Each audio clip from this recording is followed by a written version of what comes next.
बच्चों, आपके स्क्रीन पर हिंदी व्याकरण कक्षा 8 नज़र आ रही है। इसके अंतर्गत आज हम पाठ 7 पढ़ेंगे, संज्ञा।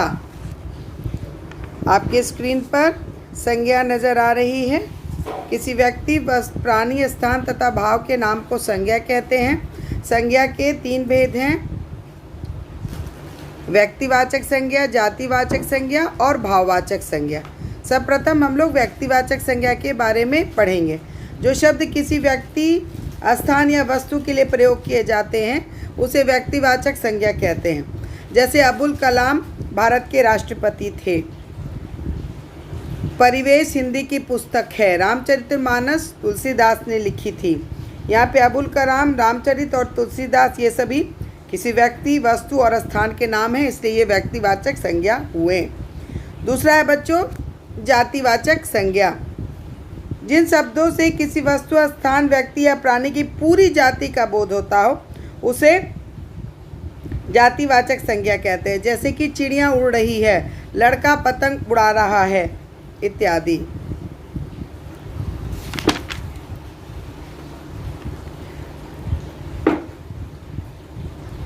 अब तीसरे पे हम लोग आते हैं बच्चों भाववाचक संज्ञा। भाववाचक संज्ञा जिन शब्दों में किसी गुण, स्थिति, दशा या भाव का बोध होता है उन्हें भाववाचक संज्ञा कहते हैं। भाववाचक संज्ञा को हम केवल अनुभव कर सकते हैं, देख या छू नहीं सकते। यह संज्ञा का अमूर्त रूप है। जैसे ताजमहल की सुंदरता अनूठी है। गांधी जी अहिंसा में विश्वास रखते थे। बुढ़ापे में शरीर कमज़ोर हो जाता है। यहाँ पे सुंदरता, अहिंसा और बुढ़ापा भाववाचक संज्ञा के उदाहरण हैं। आप देख रहे हैं आपकी स्क्रीन पर भाववाचक संज्ञा के बहुत सारे उदाहरण हैं जो जातिवाचक से, विशेषण से और क्रिया से बने हुए हैं, जिसको कि आपके स्क्रीन पर मैं आगे बढ़ाती चली जा रही हूँ। अब आते हैं बच्चों, कुछ विद्वान जो हैं वो ये मानते हैं कि संज्ञा के 2 और भेद भी हैं: समूहवाचक संज्ञा और द्रव्यवाचक संज्ञा। द्रव्यवाचक संज्ञा, समूहवाचक अथवा समुदायवाचक संज्ञा। सर्वप्रथम हम लोग आते हैं द्रव्यवाचक संज्ञा पे। द्रव्यवाचक संज्ञा जो शब्द किसी द्रव्य अथवा पदार्थ का बोध कराता है उसे द्रव्यवाचक संज्ञा कहते हैं। जैसे आजकल सोना बहुत महंगा है, बाजार से दूध ले आओ। यहाँ सोना और दूध किसी पदार्थ का बोध कराता है। दूसरा है बच्चों समूहवाचक अथवा समुदायवाचक। जो शब्द एक ही जाति के व्यक्तियों, वस्तुओं, प्राणियों, समूह अथवा समुदाय का बोध कराता है उसे समूहवाचक अथवा समुदायवाचक संज्ञा कहते हैं। जैसे नेताजी ने सभा को संबोधित किया। मेरी कक्षा में 50 बच्चे हैं। फूलों का गुच्छा बहुत सुंदर है। यहाँ पर सभी समूह का बोध करा रहे हैं, इसलिए ये समूहवाचक संज्ञा कहलाते हैं। अब बच्चों आपके स्क्रीन पर है, अब तक हमने जो पढ़ा तो किसी व्यक्ति, वस्तु, प्राणी के नाम को संज्ञा कहते हैं। संज्ञा के 3 भेद होते हैं: व्यक्तिवाचक, जातिवाचक और भाववाचक। कुछ व्यक्तिवाचक संज्ञाओं का प्रयोग जातिवाचक संज्ञाओं की तरह किया जाता है। कुछ जातिवाचक संज्ञाओं का प्रयोग व्यक्तिवाचक संज्ञाओं की तरह किया जाता है। कुछ भाववाचक संज्ञाओं का प्रयोग जातिवाचक संज्ञाओं की तरह भी किया जाता है। कुछ संज्ञाएं मूल रूप से भाववाचक संज्ञाएं होती हैं। कुछ भाववाचक संज्ञाएं सर्वनाम, विशेषण, क्रिया तथा अवयव में प्रत्यय जोड़कर बनाई जाती हैं। अब आपकी स्क्रीन पर कुछ प्रश्न हैं, क, ख, ग और घ। इन प्रश्नों का उत्तर आपको मैं बताऊंगी।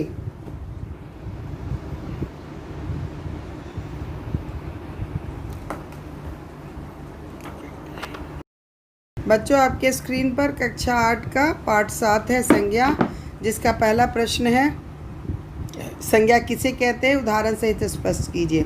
किसी वस्तु, प्राणी, स्थान और भाव के नाम को संज्ञा कहते हैं। जैसे आम में मिठास है, चाबी का गुच्छा मेज पर है, फूलों की सुंदरता अद्भुत है। संज्ञा के कितने भेद हैं, उदाहरण सहित बताइए। संज्ञा के कुल 3 भेद हैं: व्यक्तिवाचक संज्ञा, जातिवाचक संज्ञा और भाववाचक संज्ञा। व्यक्तिवाचक संज्ञा जो शब्द किसी विशेष व्यक्ति, स्थान या वस्तु के लिए प्रयोग किए जाते हैं उन्हें व्यक्तिवाचक संज्ञा कहते हैं। जैसे अबुल कलाम भारत के राष्ट्रपति थे। परिवेश हिंदी की पुस्तक है इत्यादि। जातिवाचक संज्ञा, जिन शब्दों से किसी वस्तु, स्थान, व्यक्ति या प्राणी की पूरी जाति का बोध हो उन्हें जातिवाचक संज्ञा कहते हैं। जैसे चिड़िया उड़ रही है, लड़का पतंग उड़ा रहा है, राजा ने कवि का सम्मान किया। भाववाचक संज्ञा, जिन शब्दों से किसी गुण, स्थिति, दशा या भाव का बोध हो उसे भाववाचक संज्ञा कहते हैं। हम उन्हें केवल अनुभव कर सकते, देख या छू नहीं सकते। जैसे ताजमहल की सुंदरता अनूठी है। गांधी जी अहिंसा में विश्वास रखते थे। कुछ विद्वान संज्ञा के दो और भेद मानते हैं, द्रव्यवाचक संज्ञा और समूहवाचक संज्ञा। द्रव्यवाचक संज्ञा, जो शब्द किसी द्रव्य या पदार्थ का बोध कराते उन्हें द्रव्यवाचक संज्ञा कहते हैं। जैसे आजकल सोना बहुत महंगा है, बाजार से दूध ले आओ।